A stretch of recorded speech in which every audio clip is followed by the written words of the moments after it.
महाराष्ट्राच्या राजकारणात सध्या वरवर शांतता दिसत असली तरी आतून प्रचंड मोठा राजकीय खेळ सुरू आहे. आणि या खेळाच्या मध्यभागी एकनाथ शिंदे हे नाव ठळकपणे पुढे येताना दिसते. कारण शिंदे आता केवळ सत्तेचा भाग म्हणून काम करत नाहीत, तर ते पुढील काही वर्षांच्या राजकारणाचा पाया घालण्याच्या तयारीत उतरलेत. विशेष म्हणजे ही तयारी एका साध्या निवडणुकीसाठी नसून ती थेट वर्चस्व मिळवण्याच्या लढाईसाठी आहे. आजची परिस्थिती अशी आहे की एकनाथ शिंदे एकाच वेळी दोन वेगवेगळ्या आघाड्यांवर लढताना दिसतात. एका बाजूला उद्धव ठाकरे यांच्यासोबतचा उघड संघर्ष आहे, जो केवळ राजकीय मतभेदांपुरता मर्यादित राहिलेला नाही, तर तो प्रतिष्ठेचा आणि अस्तित्वाचा प्रश्न बनलेला आहे.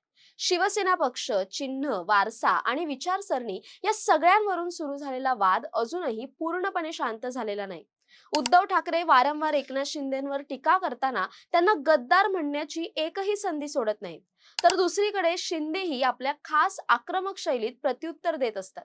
त्यामुळे हा संघर्ष आता फक्त निवडणुकीपुरता मर्यादित राहिलेला नसून तो राजकीय वर्चस्व सिद्ध करण्याच्या पातळीवर गेलेला आहे. याच पार्श्वभूमीवर शिंदे यांनी ठरवलंय की ठाकरेंच्या प्रत्येक चालीला उत्तर देण्यासाठी संघटनात्मक पातळीवर अधिक मजबूत व्हायचं. ऑपरेशन टायगर थंडावल्यासारखं दिसत असलं तरी ते पूर्णपणे बंद झालेलं नाही आणि योग्य वेळ आल्यावर पुन्हा हालचाल होऊ शकते याची जाणीव दोन्ही बाजूंना आहे. त्यामुळे शिंदेंनी आता थेट ग्राउंडवर लक्ष केंद्रित करत पक्ष बांधणीवर जोर देण्याचा निर्णय घेतलाय. यासाठीच मुंबईतील त्यांच्या नंदनवन या निवासस्थानी त्यांनी मंत्र्यांची, पदाधिकाऱ्यांची एक महत्वाची बैठक बोलावली आणि ही बैठक म्हणजे पुढील राजकीय लढाईची ब्लूप्रिंट ठरली.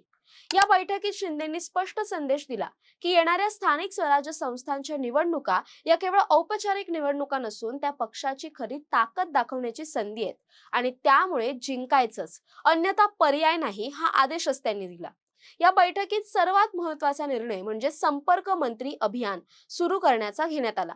या अभियानाअंतर्गत राज्यातील 22 जिल्ह्यांची जबाबदारी वेगवेगळ्या मंत्र्यांवर सोपवण्यात आली.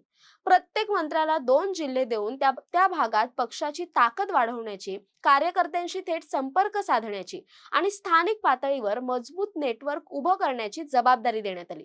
गुलाबराव पाटील यांच्याकडे जळगाव आणि नंदुरबार, उदय सामंत यांच्याकडे नाशिक आणि अहमदनगर, योगेश कदम यांच्याकडे ठाणे आणि पालघर, प्रकाश आंबेडकर यांच्याकडे नांदेड आणि हिंगोली, प्रताप सरनाईक यांच्याकडे अमरावती आणि अकोला, संजय राठोड यांच्याकडे यवतमाळ आणि वाशिम, प्रतापराव जाधव यांच्याकडे नागपूर आणि वर्धा, शंभूराज देसाई यांच्याकडे गडचिरोली आणि चंद्रपूर, तर दादा भुसे यांच्याकडे धुळे आणि बुलढाणा, अशा पद्धतीने संपूर्ण राज्याचा नकाशा वाटून देण्यात आला.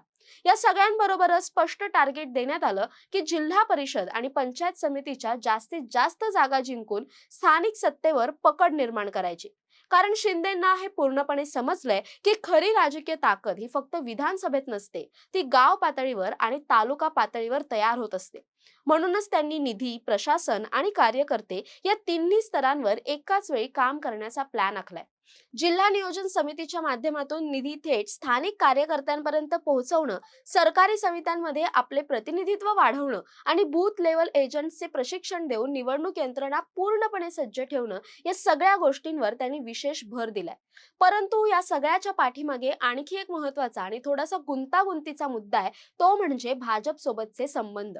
वरवर पाहता एकनाथ शिंदे आणि भाजप यांचे संबंध सुरळीत दिसतात, कारण ते एकाच सत्तेत आहेत.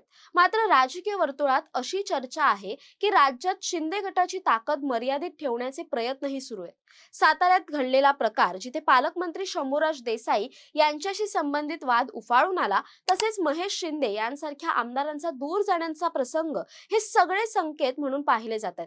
याच पार्श्वभूमीवर एकनाथ शिंदे यांनी साताऱ्याचा तातडीने दौरा केला, कार्यकर्त्यांशी संवाद साधला आणि स्पष्ट शब्दांत सांगितलं की ते आपल्या कार्यकर्त्यांच्या पाठीशी ठाम उभे आहेत. हा संदेश फक्त कार्यकर्त्यांसाठी नव्हता, तर तो अप्रत्यक्षपणे भाजपलाही होता की शिंदे गट स्वतंत्रपणे उभा राहू शकतो आणि त्याची स्वतःची ताकद आहे. म्हणजेच आजची परिस्थिती अशी आहे की एकनाथ शिंदे एका बाजूला उद्धव ठाकरे यांच्या विरोधात उघडपणे अस्तित्वाची लढाई लढतायत, तर दुसऱ्या बाजूला भाजप सोबतही एक शांत पण सतत चालणारी राजकीय स्पर्धा सुरू आहे. आणि याच कारणामुळे त्यांनी आता पक्ष बांधणीवर सर्वाधिक भर दिलाय. कारण शेवटी सत्तेत राहणं आणि सत्ता टिकवणं यात खूप मोठा फरक असतो. आज सत्ता असली तरी उद्या ती टिकवण्यासाठी स्वतःची मजबूत संघटना असणं अत्यावश्यक असतं. आणि म्हणूनच शिंदे आता प्रत्येक स्तरावर आपली पकड मजबूत करण्याच्या मिशनवर आहेत.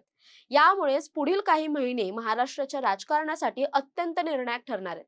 कारण ही केवळ स्थानिक निवडणुकांची तयारी नाही, तर ही 2029च्या मोठ्या राजकीय लढाईची पायाभरणी आहे.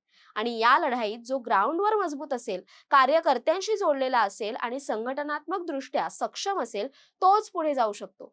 आता पाहायचं इतकंच आहे की या तिहेरी संघर्षात उद्धव ठाकरे, एकनाथ शिंदे आणि भाजप यांच्यामध्ये शेवटी बाजी कोण मारणार आणि महाराष्ट्राच्या राजकारणात पुढचा मोठा खेळाडू कोण ठरणार.